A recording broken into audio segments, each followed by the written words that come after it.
देखो, जब भी कोई फर्म, जैसे कि मान लो टाटा फर्म है, टाटा लिमिटेड है, इसको किसी कंपनी ने ख़रीदा, इसी फर्म ने ख़रीदा, जैसे कि मैंने कहा था एकता लिमिटेड ने ख़रीदा।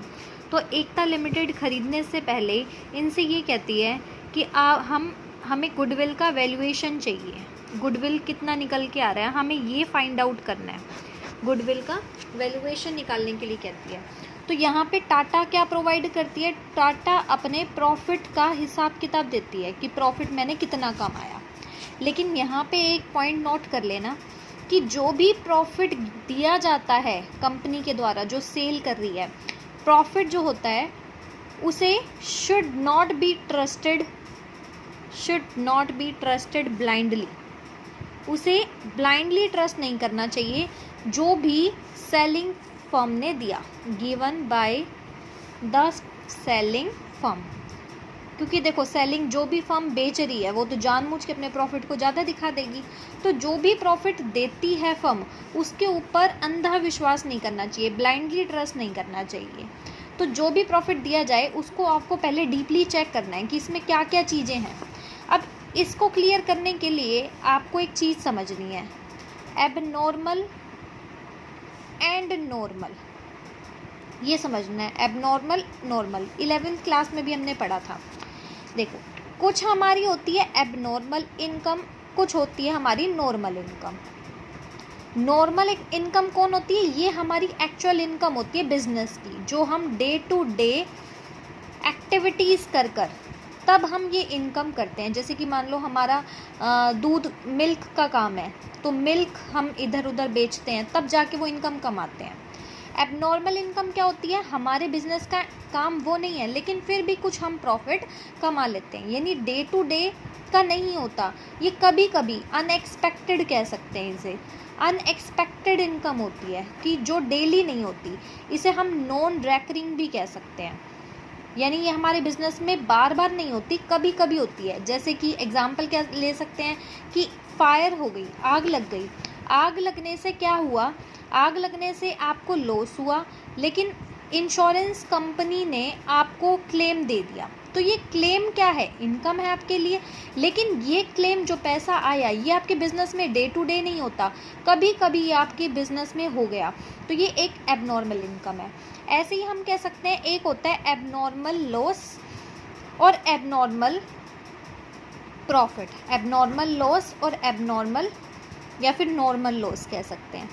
नॉर्मल लॉस क्या होता है, जो बिजनेस में हम काम कर रहे हैं उससे हमें लॉस हो गया, डे टू डे काम कर रहे हैं और उसमें हमें लॉस हो गया, मान लो आपने गुड्स बनाए, वो सेल नहीं हो रहे, उससे आपको लॉस हो रहा है। एबनॉर्मल लॉस क्या होता है, जो कभी कभी लॉस हुआ, जैसे कि आग लगने से आपको क्या हुआ, लॉस हो गया। लेकिन क्या ये लॉस डेली होता है आपके बिजनेस में, डेली नहीं होता, बहुत कम चांसेस हैं कि ये एक अनएक्सपेक्टेड थिंग है जो आपके बिजनेस में हो गई।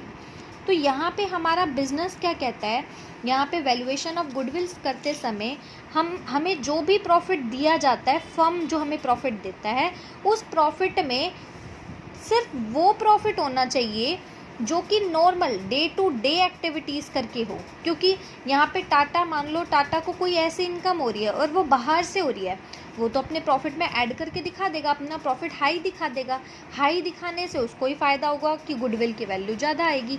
तो यहाँ पे हम जो भी प्रॉफिट होगा उससे हम कहेंगे, एकता लिमिटेड जो है उसके बिज़नेस को ख़रीदने से पहले गुडविल के वैल्यूएशन के समय पे कहेगी कि मुझे आपके प्रॉफिट का हिसाब चाहिए कि आपने ये प्रॉफिट कमाया कहाँ से।